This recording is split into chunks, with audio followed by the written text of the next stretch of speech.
Hebreus capítulo 11, versículo 1. A fé é o fundamento da esperança. É uma certeza a respeito do que não se vê. Foi ela que fez a glória dos nossos antepassados. Pela fé, reconhecemos que o mundo foi formado pela palavra de Deus e que as coisas visíveis se originaram do invisível. Pela fé, Abel ofereceu a Deus um sacrifício bem superior ao de Caim e mereceu ser chamado justo, porque Deus aceitou as suas ofertas.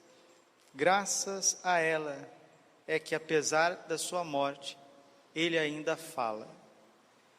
Pela fé, Enoque foi arrebatado sem ter conhecido a morte, e não foi achado por enquanto. Deus o arrebatou, mas a Escritura diz que antes de ser arrebatado, ele tinha agradado a Deus. Ora, sem fé é impossível agradar a Deus, pois para se achegar a Ele é necessário que se creia primeiro que Ele existe e que recompensa aqueles que o procuram.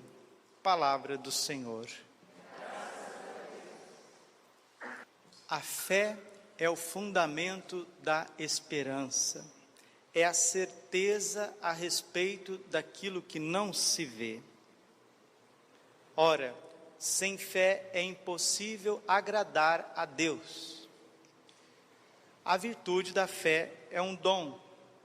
Deus nos dá a fé para que nós possamos abrir a nossa inteligência. E uma vez que nós vamos dizendo sim ao que Deus revela, nossa inteligência é iluminada pela própria graça, pela própria presença de Deus, e convida a nossa vontade a dar os passos concretos para as obras que Deus dispõe para cada um de nós. Fé, meus irmãos, é um tesouro que infelizmente nós, por não cultivarmos, nós podemos perder. Jesus faz até uma pergunta. Ele levanta essa pergunta, Lucas 18:8. Será que quando o Filho do Homem vier na glória com os seus anjos, ele encontrará fé sobre a terra? Ou seja, celebramos antes de ontem Santa Teresa d'Ávila, Santa Teresa de Jesus. Santa Teresa, que é a lâmpada mística da igreja, ela nos diz isso, que a santidade não é outra coisa senão a conformidade da alma com a vontade de Deus. A conformidade de cada um de nós com a vontade de Deus. Mateus capítulo 6, versículo 10. Seja feita a vossa vontade, assim na terra como no céu. A santidade consiste nisso, na união das vontades. Porque se você tem a vontade de uma pessoa, você tem tudo dela. Se você tem a vontade de uma pessoa, você tem a inteligência dela, você tem a energia dela, você tem os bens materiais dessa pessoa. Então, a vontade é a sede, é onde mora a nossa liberdade. Então, quando Deus consegue governar a nossa vontade, Ele governa todo o nosso ser, todo o nosso ser. Deus nos diviniza, nós ficamos divinos. Quando Deus tem o assentimento, Ele tem a nossa liberdade dada a Ele, Ele faz em nós maravilhas, assim como Ele fez com Nossa Senhora. Por que Nossa Senhora, ela é tão maravilhosa, é tão santa? Porque ela deu todo o coração dela para Deus. Faça-se em mim segundo a tua palavra. Nossa Senhora deu a vontade dela para Deus. E tendo a vontade da Virgem, ele teve a inteligência de Nossa Senhora, ele teve a humanidade dela, o corpo dela, o ventre dela, o seio dela, o amor dela, o sim dela, o sacrifício dela, a penitência dela, a oração dela, as missões que ela realizou com São José para proteger o menino Jesus, o serviço dela, o carinho dela com São João Batista, com Santa Isabel, com São Zacarias, quando foi cuidar da família de Zacarias, tendo a vontade da Virgem e de São José, Deus divinizou a Virgem Maria, Deus divinizou São José. Hoje nós celebramos Santo Inácio de Antioquia, Deus divinizou Santo Inácio de Antioquia. Esta é a vontade de Deus a vosso respeito, a santificação. E santidade não é outra coisa senão a união das vontades. União das vontades. Nós precisamos estar cada vez mais em sintonia com a vontade de Deus na nossa vida. Tinha santos, alguns santos, eles estavam tão sintonizados com a vontade de Deus, que até o lugar onde que a santa iria sentar no refeitório, Deus estava direcionando. É desse jeito, essa docilidade, porque quanto mais dóceis nós formos à inspiração de Deus, ao mover de Deus, mais livres nós seremos, mais livres nós seremos. Quanto mais a gente for senhor de nós mesmos, mais escravo de nós mesmos nós seremos. Uma pessoa que é muito livre para fazer o que ela quiser, ela termina na cadeia, ela termina com HIV, ela termina com o casamento dela, ela não consegue fazer absolutamente nada, porque quem faz o que quer, do jeito que quer, da forma que quer, se torna escravo do pecado. Então, quanto mais uma pessoa é dependente de Deus, mais ela é livre. Quanto mais uma pessoa é independente de Deus, ela é escrava. Então, o Senhor, Ele quer tomar o nosso coração. Mas como que isso acontece? Pelo dom da fé. 1 João, capítulo 4, versículo 20. Nós conhecemos e cremos no amor que Deus tem para conosco. O amor de Deus, ele é um tesouro inesgotável. Dá um exemplo. Vamos supor que você tem lá no quintal da sua casa, você tem um baú cheio de pedras preciosas. Tem ouro, tem diamante, esmeralda, rubi, pérolas, macassita, jaspe, ouro. Olha, aqueles baús que a gente vê em filme assim, que rico, você está bilionário, vale bilhões, e esse baú é seu, está lá. Aí você olha para ele, é meu mesmo? É para mim? Você tem certeza que é meu? Mas eu não mereço. Não, mas é porque eu não terminei a faculdade, é meu mesmo? Não, mas meu casamento não deu certo, é meu mesmo, esse tesouro, esse baú? Não, eu já passei dos 50 anos, é meu mesmo? Eu estou ficando careca, é meu mesmo? Meus cabelos estão ficando branco, eu estou gordo, é meu mesmo? A pessoa, ela olha o tempo inteiro para as suas misérias, e ela não consegue enxergar a riqueza que Deus prodigalizou para cada um de nós, que é o amor.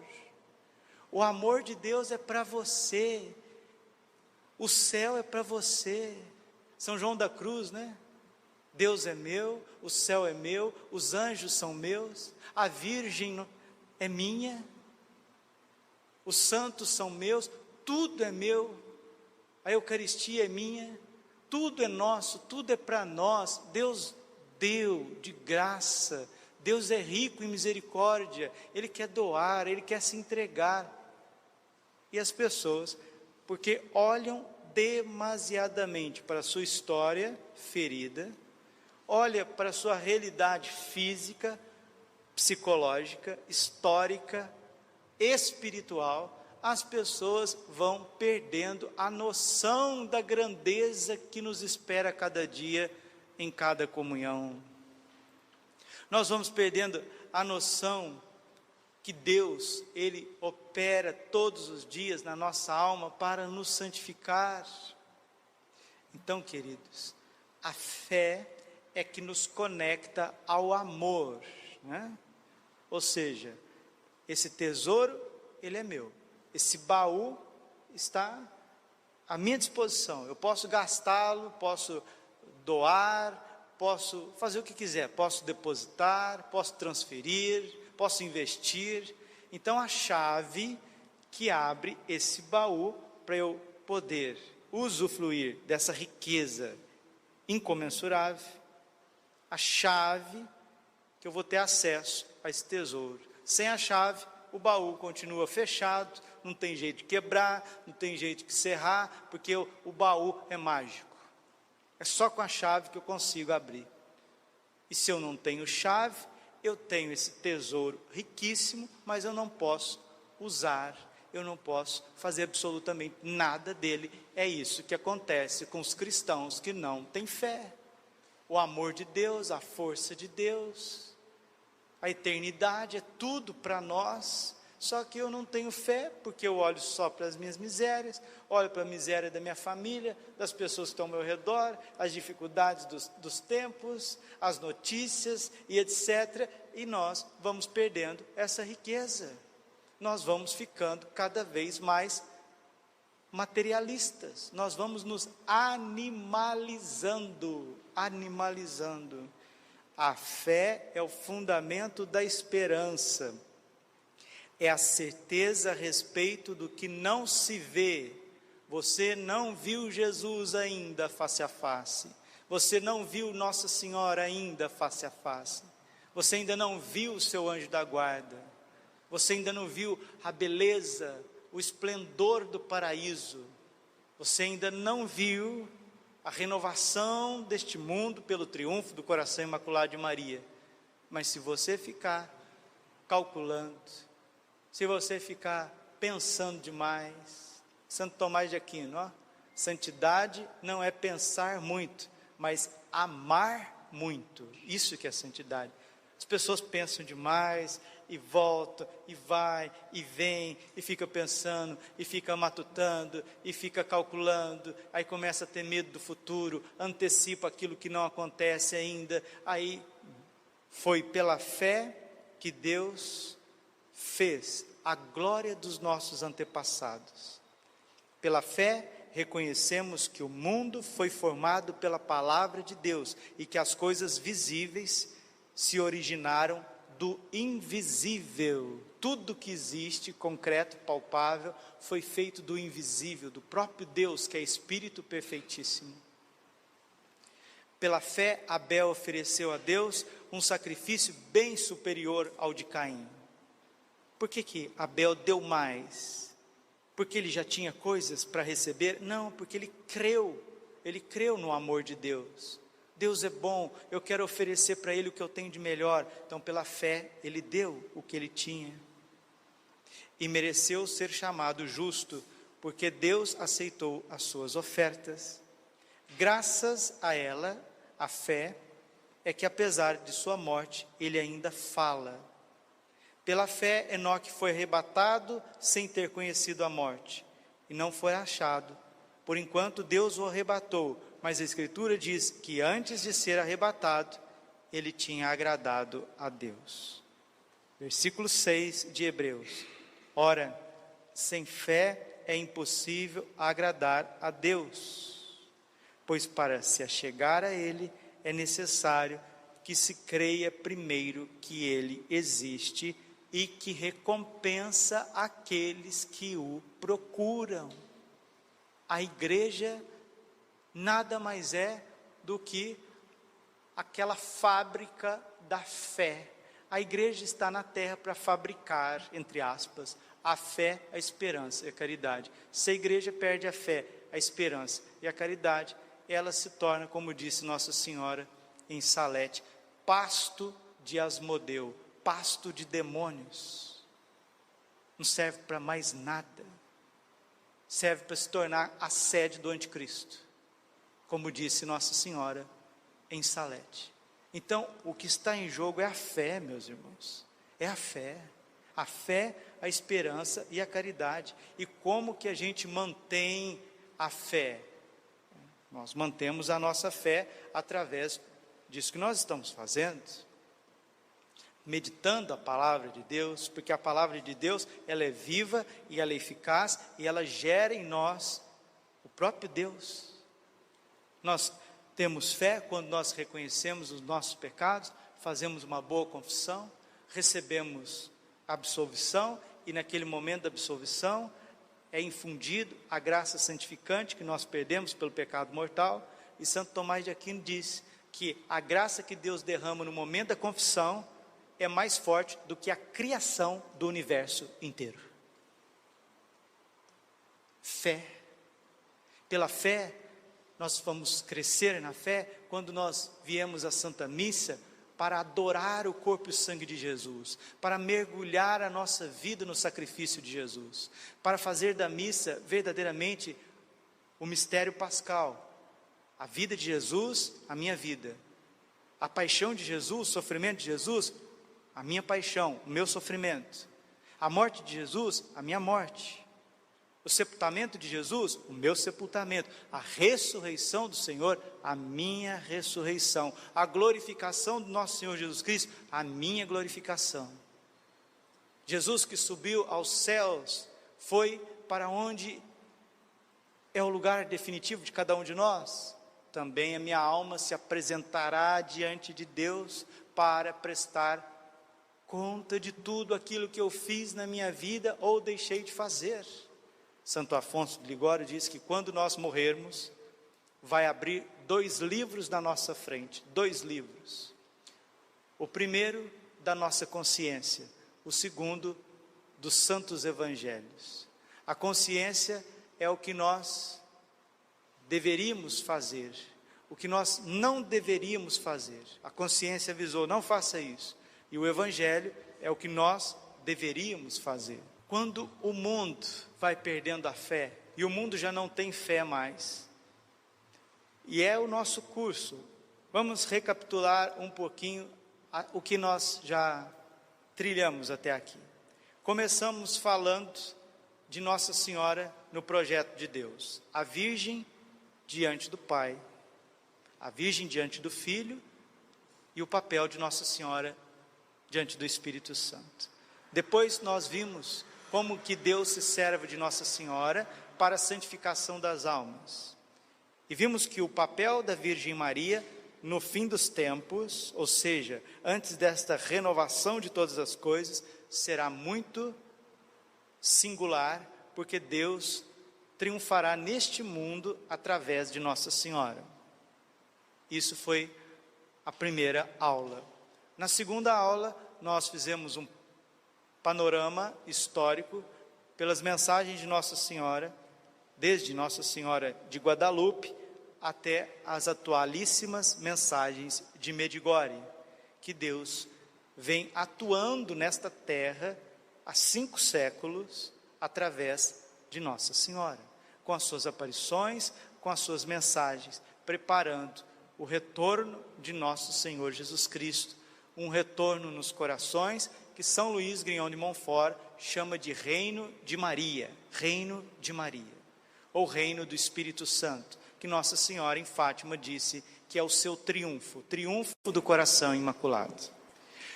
Na terceira aula, nós vimos os apóstolos dos últimos tempos, que são estes cristãos que não perderão a fé. Esses apóstolos dos últimos tempos são os cristãos que conservarão a fé, a esperança e a caridade, que buscarão a Santa Missa acima de tudo, que continuarão rezando o rosário, que vão jejuar, que vão meditar a paixão de Cristo, que não vão descreditar as promessas de Deus, que vai continuar sim, apesar de todas as dificuldades, de todas as tribulações, de todos os contrários que possa se imaginar, continuarão crendo no amor de Deus, continuarão crendo que Deus é o Senhor da história, e mesmo que a barca pareça que vai afundar e que Jesus está dormindo, que Ele desistiu de nós, que Ele, entre aspas, Ele está aborrecido conosco, e agora é a vez dele de pagar indiferença com indiferença, desprezo com desprezo.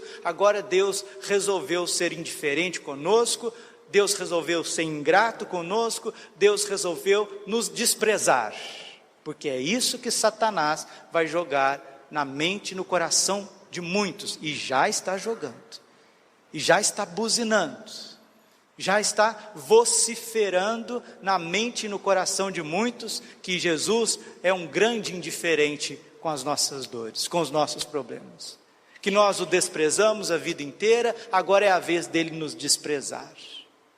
Jesus, Ele é Deus, Ele não age como a gente age. Ele não paga indiferença com indiferença, Ele não paga desprezo com desprezo, Ele não paga ingratidão com ingratidão.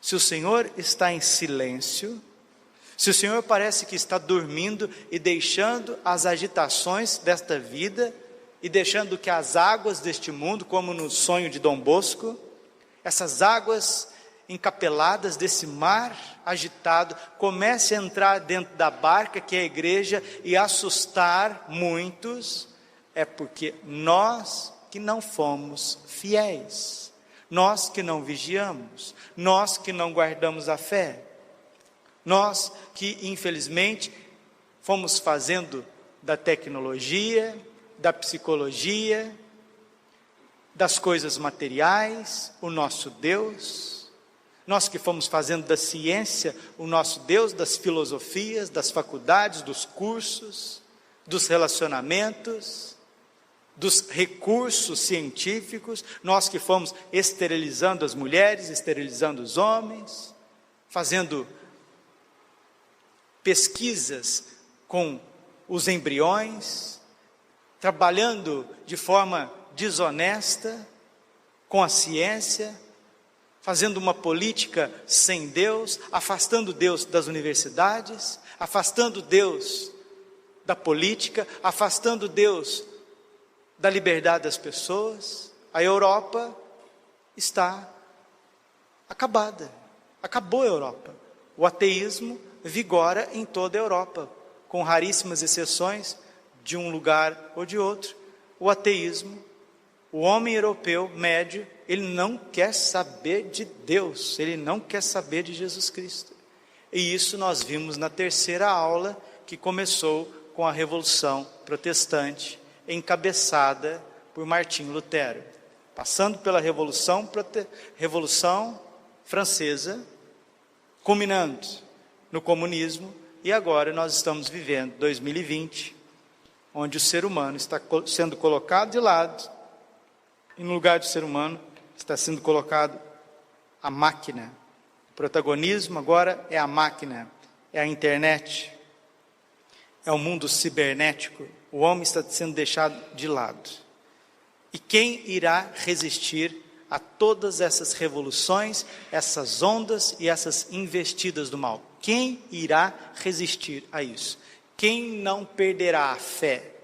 Porque quando você perde a fé, você perde o sentido da vida. A transcendência você perde. Aí você, infelizmente, vai fazendo do pecado um projeto de vida. Nossa Senhora, para destronar o espírito maligno, que é o autor dessas revoluções, ela nos deu a graça da verdadeira devoção. São os fiéis consagrados, aqueles que se entregaram totalmente a Jesus, pela intercessão de Nossa Senhora, é que vão resistir a tudo isso. A nossa quarta aula, nós olhamos para exemplos de santos. nós olhamos para o beato Carlo Acutis, que viveu a sua consagração a Nossa Senhora, se entregando pela igreja e se entregando também pela sua santificação, para que ele pudesse ir até o paraíso. Semana passada, nós vimos que o que Deus quer fazer conosco é nos dar um coração que ama, um coração amoroso, como o de Santa Teresinha. Onde que o demônio quer pisar? Ele quer pisar no Santíssimo Sacramento e no coração imaculado de Maria. Ele quer levar as almas a comungar em pecado ou se distanciar da comunhão. E ele quer levar as almas a uma desconfiança do amor de Nossa Senhora, achando que se eu for muito de Nossa Senhora, se eu rezar o meu terço todo dia, se eu me consagrar a ela, se eu mudar a minha vida, se eu começar a rezar mais a Virgem Maria, se eu começar a recorrer mais até a Nossa Senhora do que a Jesus, eu vou estar traindo Jesus. Então é isso que o demônio faz. Ou ele afasta a pessoa da Eucaristia, dizendo assim: olha, você é um cachorro sarnento, você não pode comungar. E a pessoa fica nesse escrúpulo a vida inteira. Ou então ele diz assim: não, Deus é misericordioso, Ele perdoa tudo, você pode ir lá, você comunga, aliás, você não matou, você não roubou, fraqueza todo mundo tem, você vai lá e comunga, depois você confessa. Tem uns padres aí que são muito rigoristas, eles são jansenistas, uns padres que ficam colocando peso nas costas dos outros, são como os fariseus. Não precisa disso não, vai lá, comunga, depois você confessa. Santo Agostinho diz que o demônio condena as almas de duas espécies: pela misericórdia e pelo desespero. Pela misericórdia, achando que você pode fazer as coisas de qualquer jeito, que Deus é um vovozinho que vai perdoar tudo. E pelo desespero, achando que você é uma pessoa que não tem jeito, porque você já tentou, você desiste de si mesmo e vai desesperando e desesperando. Então, é preciso ter discernimento nessa batalha espiritual. Como que eu vou vencer os escrúpulos? Só tem uma maneira de vencer o escrúpulo: chegando na confissão, no sacerdote, no momento da confissão, e obedecer o confessor. Assim a gente vence o escrúpulo. Obedecer a direção espiritual. Aí as pessoas que têm resistência de comungar vão começar a comungar com mais frequência. Em relação às quedas contínuas, seja elas, são 3 quedas mais contínuas: as fraquezas do orgulho, as fraquezas da impaciência, da ira, e também as fraquezas na área da castidade. Como que vai vencer isso? Confessando frequentemente. São João Bosco já dizia: 2 armas quebram os 2 chifres do demônio: confissão frequente e comunhão frequente. São Francisco de Sales: 2 espécies de pessoas devem comungar frequentemente: os imperfeitos para se tornarem perfeitos, os perfeitos para se manterem perfeitos. Então o inimigo, ele quer manchar estas 2 cândidas, entre aspas, devoção. A devoção eucarística, que não é devoção, é adoração, e a nossa vida íntima com Nossa Senhora. Porque as pessoas que rezam o terço todos os dias, elas são protegidas. A gente não vê, mas uma luz sobrenatural envolve a gente, e o demônio não consegue nos derrubar. E se derruba, Nossa Senhora levanta rapidinho. Eu quero que vocês aqui entendam uma coisa: qual que é o primeiro fruto da consagração total a Nossa Senhora? Qual que é o primeiro fruto? O que você vê depois que você consagra a Nossa Senhora pelo método São Luís Grignon de Montfort?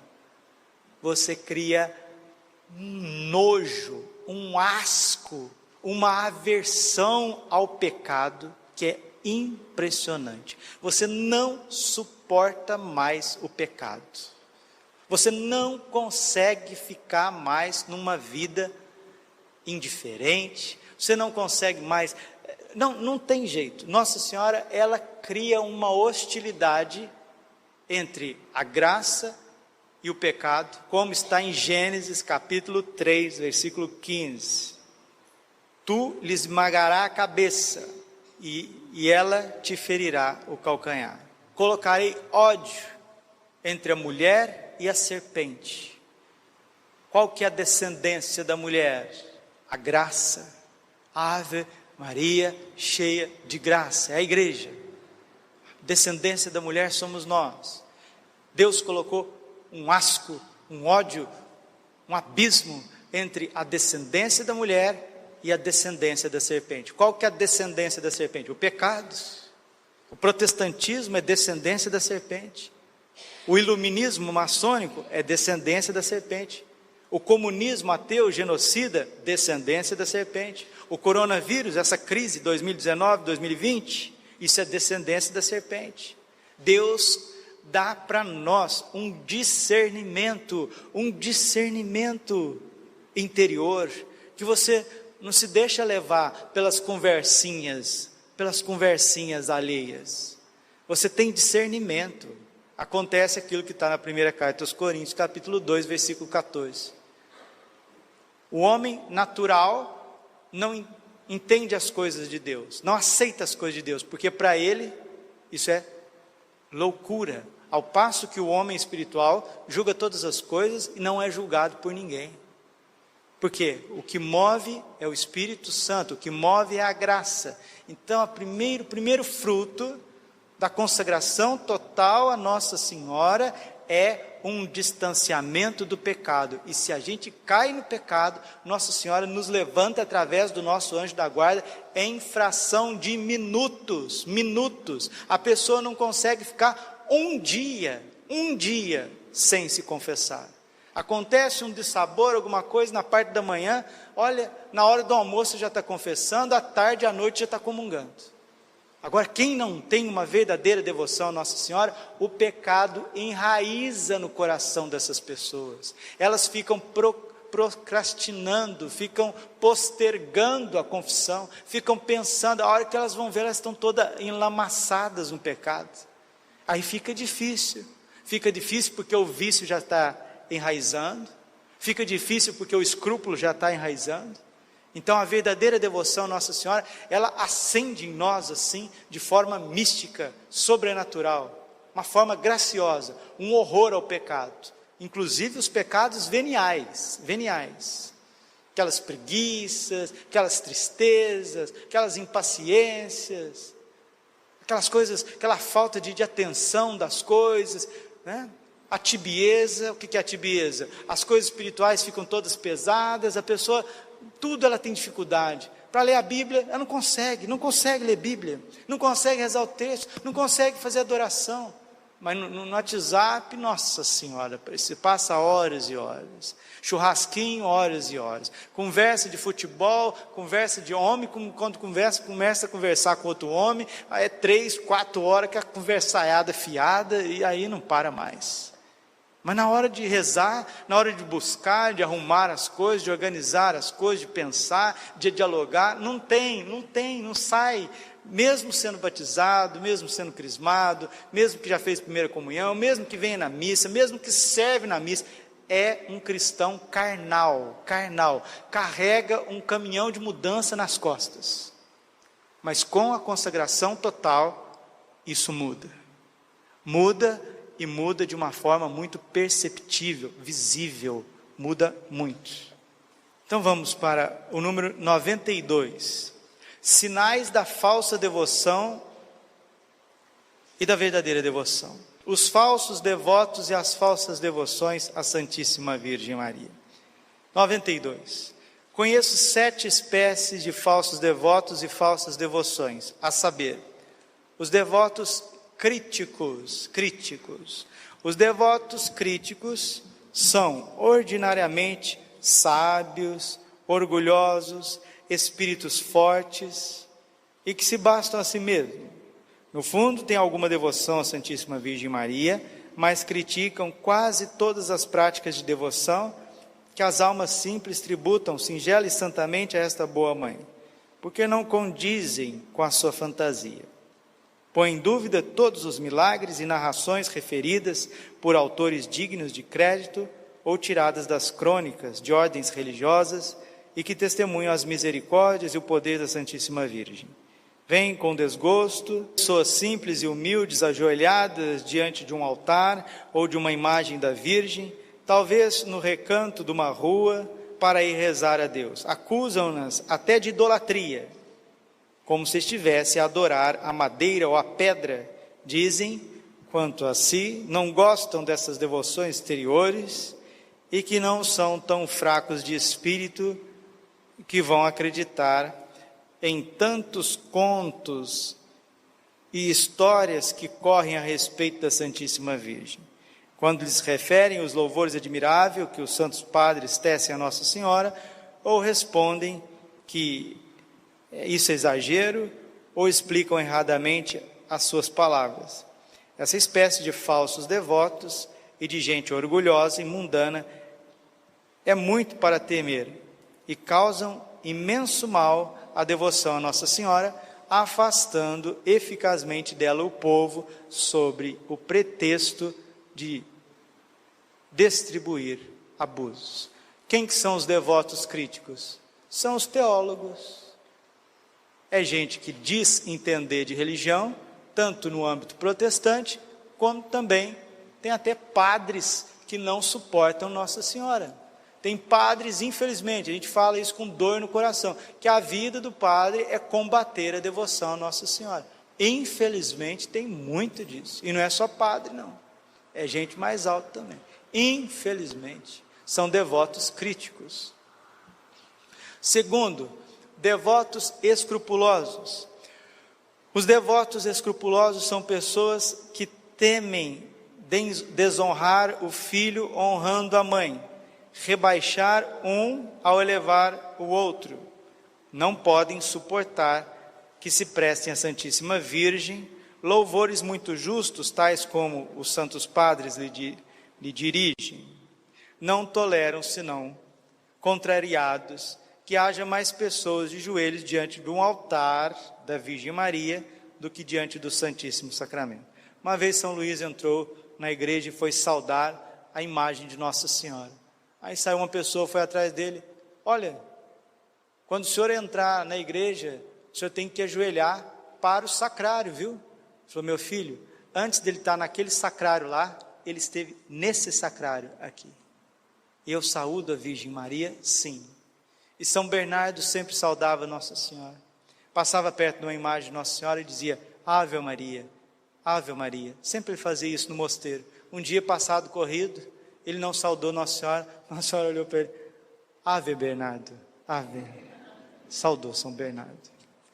Então, Padre Pio cobria Nossa Senhora de beijos, a imagem de Nossa Senhora. Padre Pio cobria a imagem de Nossa Senhora de beijos, de beijos. E quando o Padre Pio ia na casa de uma pessoa, tinha uma imagem feia de Nossa Senhora, que acho que tem umas imagens de Nossa Senhora aí que pela madrugada, olha, o Padre Pio chegava assim, encostava o cotovelo, derrubava, ai, caiu, perdão, senhora me desculpa, quebrou, agora a senhora tem que providenciar outra. Olha, se você tem imagem de Nossa Senhora desbotada, feia, quebrada, com aquelas caras assim que parece que é uma, sei lá, cara de broa, que foi,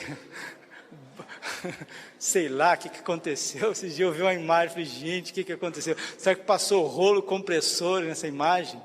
Misericórdia, joga isso aí fora. Ah, mas está bento. Não, pega com todo amor, joga no rio, ou enterra. Pode jogar no rio, para acabar com essas imagens horríveis de Nossa Senhora por aí. Nossa Senhora é imaculada, é a beleza inefável de Deus. Vai ficar aí, economizando, aí com as imagens horríveis de Nossa Senhora dentro de casa. O carro está lá, 2016, 2017, já pensando em 2018. Aí você chega em casa, com as carniças daquelas imagens. Nossa, aqui ó, olha, misericórdia. Falsos devotos, falsos devotos. Como se uma coisa fosse contrária à outra, como se aqueles que rezam a Nossa Senhora não rezassem a Jesus Cristo por meio dela. São João Damasceno perdeu um braço para salvar uma imagem de Nossa Senhora. E lembra, em Fátima, Nossa Senhora disse à irmã Lúcia que os 5 primeiros sábados é para reparar as 5 dores que nós infligimos ao seu coração imaculado. Quais são as 5 dores? Uma delas é a profanação das imagens. A profanação das imagens. Uma das dores é a profanação das imagens. A outra é dizer que Nossa Senhora é uma mulher qualquer como qualquer mulher. A outra dor é dizer que Nossa Senhora teve mais filhos, que ela não é virgem. A outra dor é quando se inculca nas crianças mentiras a respeito de Nossa Senhora. E a terceira é quando combatem a oração, o louvor e o amor que ela tem. A quinta, o amor que ela tem por cada um de nós. E quem que faz isso, meus irmãos? Sistematicamente é o protestantismo que faz isso.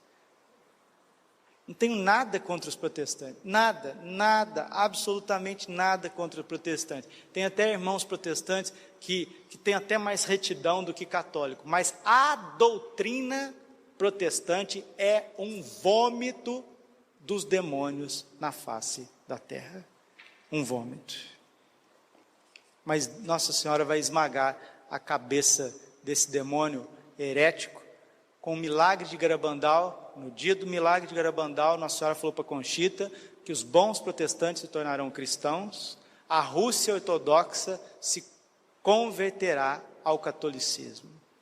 É um esplendor que está para acontecer e não está longe, não está longe. As coisas estão num curso muito grande, muito grande.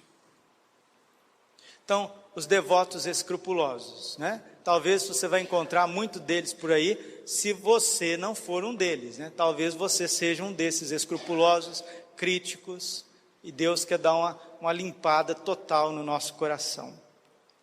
95, número 95. A Santa Igreja com o Espírito Santo bendiz em primeiro lugar a Virgem, e só depois Jesus Cristo. Ai meu Deus, você escutou isso aqui?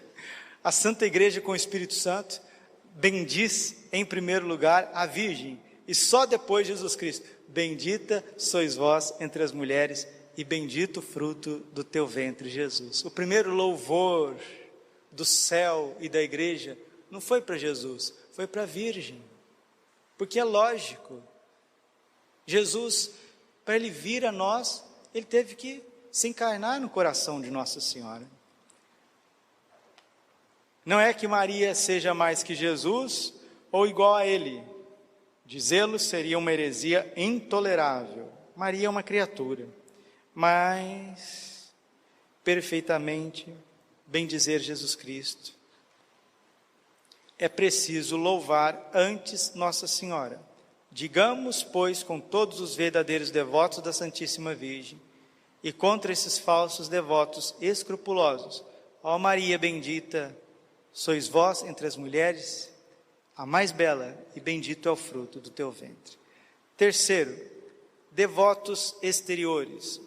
Os devotos exteriores são as pessoas que fazem consistir toda a devoção que tem a Nossa Senhora em práticas externas. Ficam apenas na exterioridade dessa devoção, por lhes faltar o espírito interior. Aqui, o Brasil inteiro cai nisso.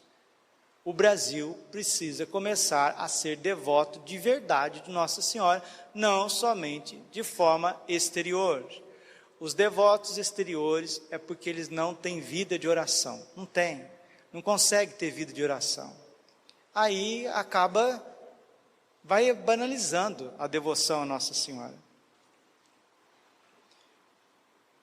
Ficam apenas na exterioridade dessa devoção, por lhes faltar um espírito de oração interior. Rezarão muitos terços às pressas, ouvirão muitas missas às pressas, o Papaléguas, né? Vocês lembram do Papaléguas, né? Aqui, estou falando que o Papaléguas já está no século XVII já. 17, 18, eu tinha Papaléguas, antes da televisão, ai, meu pai amado, Papaléguas, nós estamos tudo Papaléguas, viu? Todos nós, estamos virando cristão Papaléguas. Rezarão muitos terços às pressas, ouvirão muitas missas sem atenção, irão sem devoção às procissões, entrarão em tudo quanto é consagra-te de Nossa Senhora, sem mudar de vida, não muda de vida, sem fazer violência às suas paixões, né? Que é viver o namoro sem colocar penitência, sem colocar limite. Como é que vai ser casto desse jeito no namoro? Como é que vai ter um noivado santo desse jeito? Não tem jeito, não faz violência. Aqueles católicos românticos assim, né? Católicos romanos, católicos românticos, né? É tipo assim, ai meu Deus amado, isso é naturalismo, né? Esses namoros assim. Gente, namoro começa no dia do casamento. Você casou, o padre fala assim, olha como que as coisas são bem feitas, né? Pode beijar a esposa. Pronto, ali começou o namoro. Antes é safadeza, sem vergonhice, caminho, autoestrada para o inferno. Nossa, que radical! Você está perdendo a fé? Para quem perde a fé, para quem se torna naturalista, materialista, fica vivendo fé de Facebook, de internet, começa a achar absurda a palavra de Deus. O namoro começa no dia do casamento.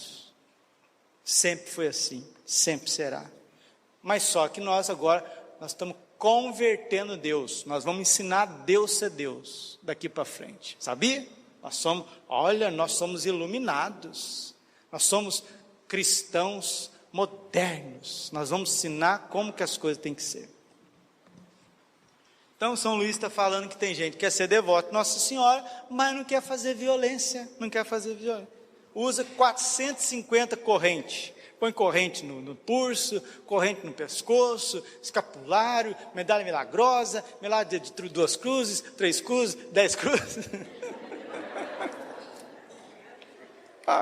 São Bento, medalha, olha, aí, que monte de penduricalho, né?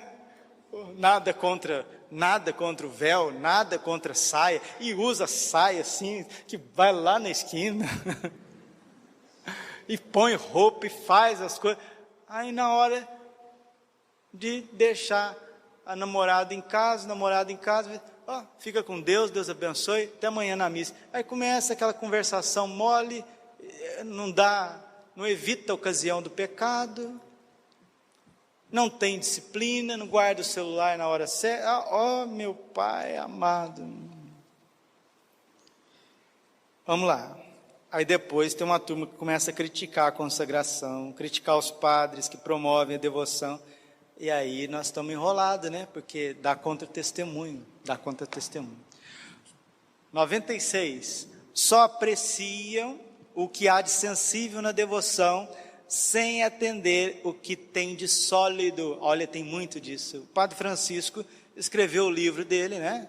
Uma geração consagrada a Nossa Senhora, para tentar corrigir isso, para tentar corrigir um pouquinho, purificar essas falsas devoções, né?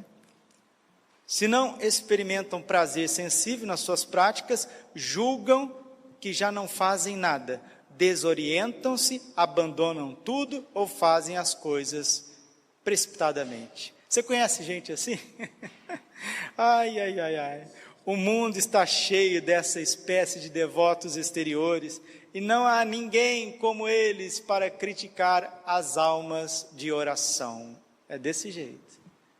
Quem que tem pavor dos santos? É gente dentro da igreja. Vocês viram o que eles fizeram com São João da Cruz? São João da Cruz foi capturado pelos carmelitas, colocado lá na cela, ia morrer lá. São João da Cruz ficou 9 meses no cárcere de Toledo. Se não fosse Nossa Senhora aparecer para ele e abrir as portas, ele morreria lá. Mas quem que prendeu São João da Cruz? Quem que prendeu Jesus Cristo? Quem que prendeu São Paulo? É gente de igreja, é gente religiosa. Quando tem uma pessoa devota, cheia do Espírito Santo, que quer ser santo, o povo não suporta. As pessoas que estão do lado não suportam. acha que é louco, que é fanático, e começa a cair em cima. É isso que São Luís está falando para nós aqui. Estas aplicam-se ao interior por ser o essencial, sem todavia desprezar a modéstia exterior que acompanha sempre a verdadeira devoção. Aqui, ó, a devoção de Nossa Senhora é interior, mas pessoas que têm uma verdadeira devoção, o interior se externaliza. Aí vem a modéstia, a virtude da modéstia, que não é consagração nossa. Ah, essas mulheres de saia é que fez consagração, Padre Francisco, Padre Braulio, Padre Paulo Ricardo. Ai, meu Deus amado, nunca leu a Bíblia? Modéstia é uma virtude cardeal, virtude da temperança. O Espírito Santo pede a modéstia para todos, principalmente para as mulheres. 1 Timóteo, capítulo 2, versículo 9. Quero que as mulheres usem trajes honestos, atativando-se com modéstia e sobriedade. Pronto. Isso não é da consagração. São Paulo escreveu a carta a Timóteo no ano 60 da era cristã. Isso tem 2000 anos. A modéstia tem 2000 anos. Não é o consagra-te que trouxe modéstia, não. Ah, mas tem de tudo, meu filho. Nossa Senhora. Pula. Vamos para o 4. Esse capítulo é bom, por isso que tem que ser um pouquinho meticuloso. Agora vamos para os devotos presunçosos. Quem que são os devotos presunçosos? Os devotos presunçosos são pecadores entregues às más paixões, ou amigos do mundo, sob o belo nome de cristãos e devotos da Santíssima Virgem. Ai, mas eu já vi desse, hein? Escondem o orgulho, a ganância, a impureza, a cachaçada, a raiva, a cólera, até a blasfêmia. Pode dar nada errado. Agora tem uma moda aí, deu alguma coisa errada, a pessoa já fica falando com Deus e brigando. Padre Pio dizia, a boca do blasfemador é a boca do demônio. E tem isso aí, viu? E totus tuus, consagrada Nossa Senhora. Maledicência, injustiça, dormem em paz nos seus maus hábitos, sem se esforçar muito para os corrigir, sobre o pretexto de que são devotos de Nossa Senhora. Dizem para consigo mesmos que Deus lhes perdoará, que não há de morrer sem a confissão e não serão condenados, porque reza o terço, porque jejuam aos sábados e pertencem a alguma confraria do Rosário, reza cenáculo, ou às suas congregações, ou porque trazem o hábito da cadeinha de Nossa Senhora. É aquilo que Santo Agostinho já dizia, o demônio, ele leva muitos à perdição por uma falsa misericórdia. Eclesiástico, capítulo 5, versículo 6, não diga a misericórdia de Deus é muito grande, porque misericórdia e justiça são nele igualmente fulminantes, e visa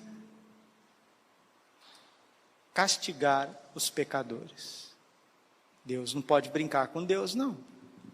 Se alguém lhes diz que a sua devoção não passa de ilusão do demônio e de perniciosa presunção capaz de os condenar, não querem acreditar. Dizem que Deus é bom, misericordioso.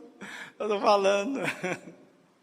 estou falando. Dizem que Deus é misericordioso, que não nos criou para condenação. Eu já vi muito disso. Que todos pecam, que não morrerão impenitentes, que um bom, pequei, a hora da morte será suficiente, tudo será resolvido. E para mais, são devotos de Nossa Senhora, usa o escapulário, reza diariamente, sem falha e sem vaidade, reza os 7 Pai Nosso, Santa Brígida, as Ave Marias em sua honra, e às vezes até reza o terço e o ofício de Nossa Senhora, e até jejuam, mas são devotos presunçosos. Para confirmar o que dizem, e para ainda mais se cegarem, cita algumas histórias que ouviram ou leram em algum livro, histórias verdadeiras ou falsas, isso pouco importa. Nestas se conta como pessoas mortas em pecado mortal, sem uma boa confissão. Foram ressuscitadas para se confessarem, porque durante a vida tinham recitado orações ou praticado alguns atos de devoção à Santíssima Virgem. Ou ainda, como a alma ficou miraculosamente no corpo até a confissão, ou obteve de Deus a contrição, o perdão de seus pecados, no momento da morte, pela misericórdia da Virgem, sendo assim, se salva. Estes falsos devotos esperam mesmo.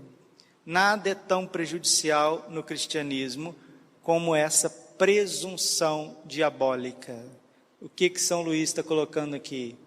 A presunção é uma tentação contra a virtude da esperança. Você acha que Deus é um vovozinho que vai salvar você, que vai te santificar sem esforço e sem penitência.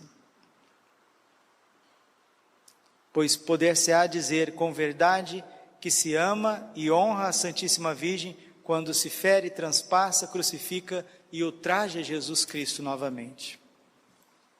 99. A devoção à Santíssima Virgem é, depois da devoção a Nosso Senhor no Santíssimo Sacramento, a mais santa e a mais sólida que existe. Por isso afirmo, abusar assim dela é cometer um horrível sacrilégio, que depois do sacrilégio da comunhão indigna é o menos perdoável de todos. Concordo que, para ser um verdadeiro devoto da Santíssima Virgem, não é absolutamente necessário ser tão santo. Se fosse assim, eu não estaria aqui.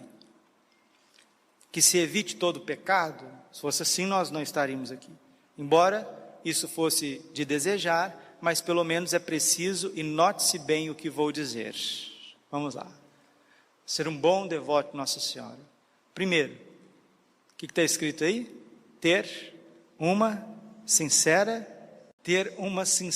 resolução de evitar ao menos todo pecado mortal que ultraja tanto a mãe quanto o filho. Fugir do pecado. São João Bosco dizia que o pecado mortal é isso: renunciar ao Filho de Deus e se entregar ao demônio.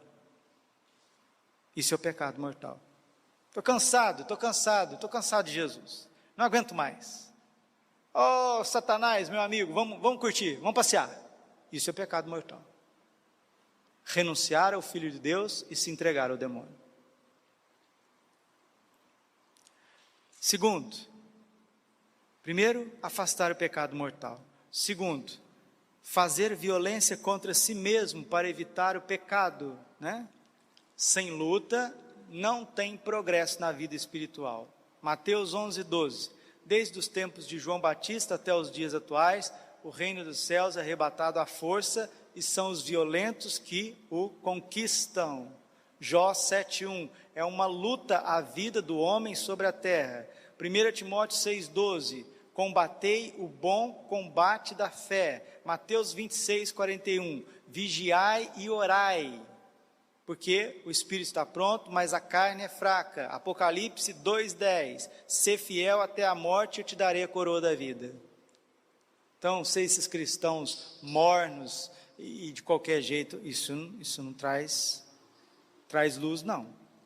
Primeiro, evitar o pecado mortal. Segundo, fazer violência, ou seja, ser um cristão penitente. Terceiro, entrar em confrarias, rezar o terço, Santo Rosário, ou outras orações, jejuar aos sábados. Então, vamos fazer a nossa consagração à Nossa Senhora? Então, vamos evitar o pecado, como isso todos nós precisamos. Segundo, vamos parar com essa moleza, São Filipe Neri dizia, o céu não é para os moles, não é para os fracotes. Ai, eu não consigo, eu não posso, meu Pai amado. Nossa, mas olha, está acontecendo essa geração cibernética, essa geração, sei lá como é que chama, geração Z, cada época eles arrumam uma coisa. Esse povo não vale nada, rapaz, mas não consegue fazer no mínimo sacrifício, tudo é difícil, tudo começa, é igual a Chiquinha. Já viu Chaves, a Chiquinha? Tudo que sua Madruga pede para Chiquinha, ela põe empecilho, é difícil, não vou conseguir, começa a chorar, começa a fazer birra. O Chaves quer dar um nó em todo mundo. Diz que esse seriado do Chespirito, né, que é o Chaves, tem indícios fortíssimos que o Chespirito vendeu a alma para o diabo. E cada personagem ali é a personificação de um pecado mortal. No Chaves. Isso tem uma nuance muito forte. Esses dias eu estava estudando e analisando isso. É um desenho inocente, mas que se for ver bem, não tem nada de inocência. Porque o Chaves é a personificação da gula. O Seu Madruga é a personificação da preguiça. O Kiko é a personificação da inveja. A bruxa do 71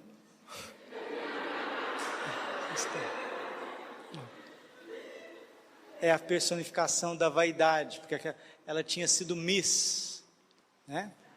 A dona Florinda é a personificação da luxúria.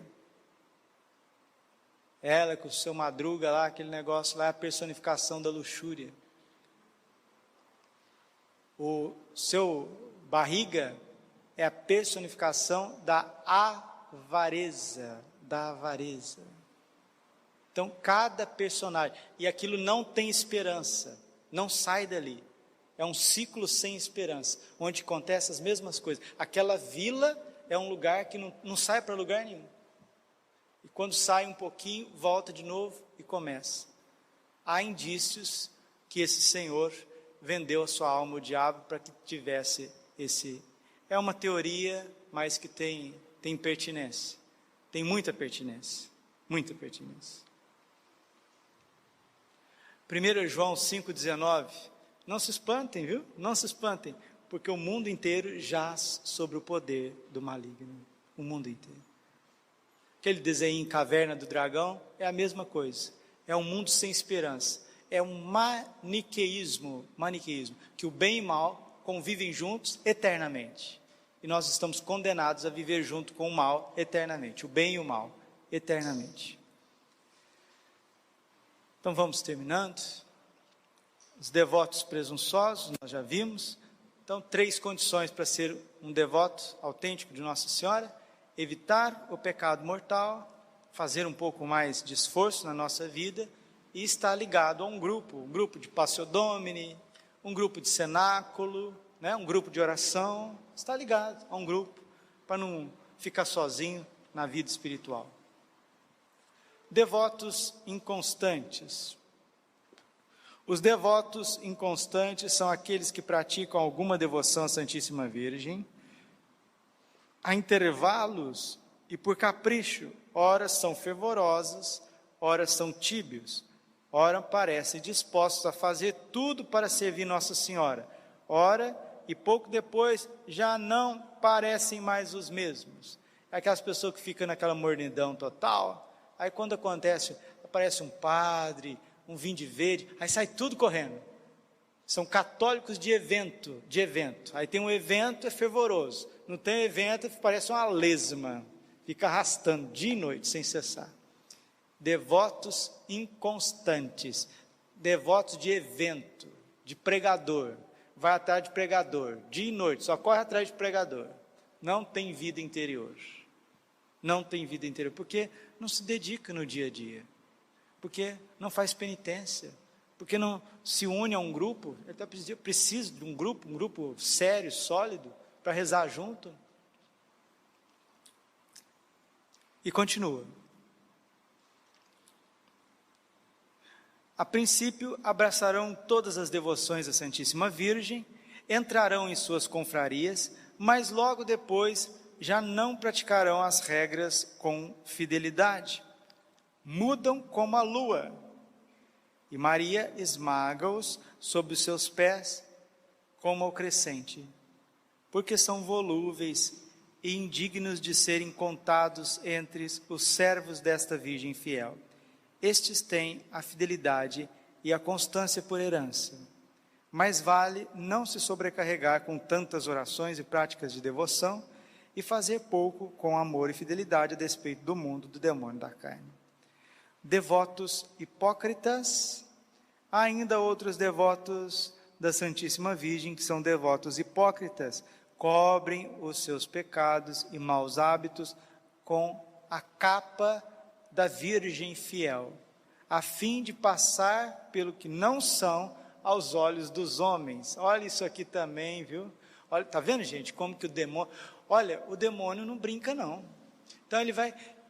Tem aqueles cristãos assim, na frente dos outros, parece um anjinho assim, parece que vai voar. Aí depois que chega em casa, deixa eu tirar essa saia, deixa eu tirar essas coisas, tirar essa batina, pronto, traz aí o Facebook, vamos comer, vamos beber, vamos conversar, e fala uns palavrão, que não sei o quê, aí depois chega, sou cristão, gosto de cristão de novo, hipócrita, estou para vomitar pessoas assim. Deus não vai vomitar. Oxalá fosse frio ou quente, como és morno, hipócrita, e tíbio, morno, duas caras, duas vidas, um pé lá, outro cá, estou para vomitar da minha boca. E o último, devotos interesseiros. Esse é o Padre Braulio, esse aqui, 103. Eu fiz a minha devoção por interesse, porque eu queria passar no vestibular para ser padre. Esse era o meu interesse. Eu queria passar no vestibular para ser padre. Foi o interesse. Foi por isso que eu fiz a minha devoção. 2008, 8 de dezembro de 2009. Os devotos interesseiros só recorrem à Santíssima Virgem para ganhar algum processo, para evitar algum perigo, para obter a cura de alguma doença, ou para qualquer outra necessidade desse gênero, sem que o esqueceriam. Uns e outros são falsos devotos e não têm aceitação diante de Deus, nem da sua Santíssima Mãe. Eu acho que eu ainda estou nessa aqui ainda. Deus vai ter que tirar um pouquinho desses interesses, até bons interesses, que na verdade, quando a gente tem bons interesses, a gente está colocando os bons interesses na frente do amor de Deus. Até os bons interesses precisam ser purificados. E se as noites de Santa Teresa d'Ávila, a noite dos sentidos e a noite do espírito, se Deus não dá umas purificadas, é só interesse. Fica celebrando a missa a vida inteira, 20 anos de padre, 15 anos de padre, e ai meu pai, 15 anos de Carmelo, 10 anos de Carmelo, missa diária, 30 anos, e os interesses reinando, tendo predominância no coração. Por isso tem que ter um toque da graça, umas noites, umas lutas que Deus envia de presente, senão você morre na idolatria. Aí vai para o purgatório. Resumo e terminamos. Evitemos, portanto, pertencer ao número dos devotos críticos,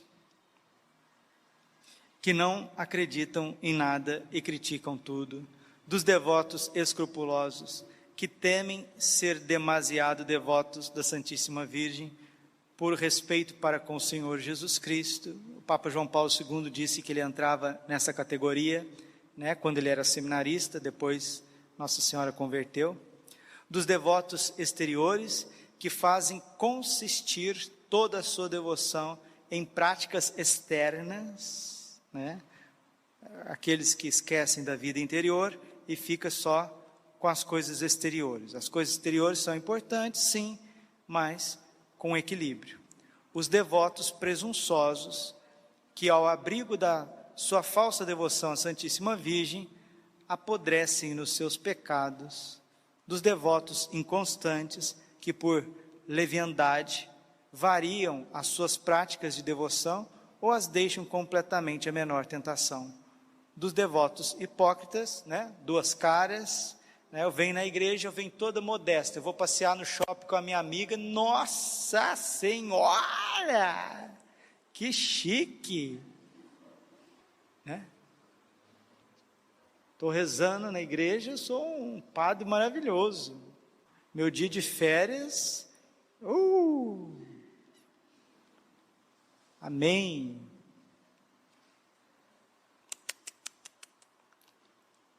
Cuidado, hein, queridos?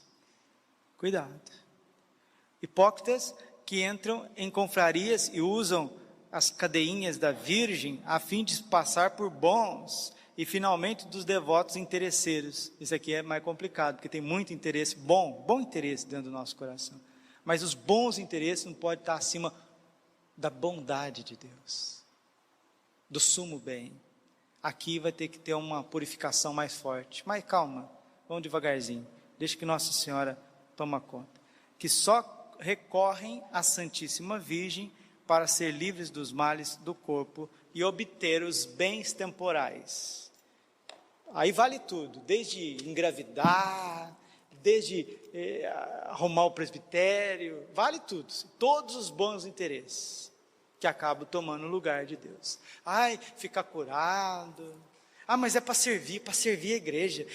Padre, o senhor dá uma benção aqui, que é para vender isso aqui, porque vai servir a igreja, vai servir. Aí tem de tudo, né? Façamos as coisas, sim, vamos dar a benção. Vai servir a igreja, amém, vamos dar a benção. Mas sempre desconfiando de nós mesmos, vendo que sempre tem interesses muito fortes dentro de nós, e que eles vão ser purificados só na 6ª para a 7ª morada. Se você chegar lá, né, depois de uma noite do Espírito, que sai fumaça até no último centímetro da alma,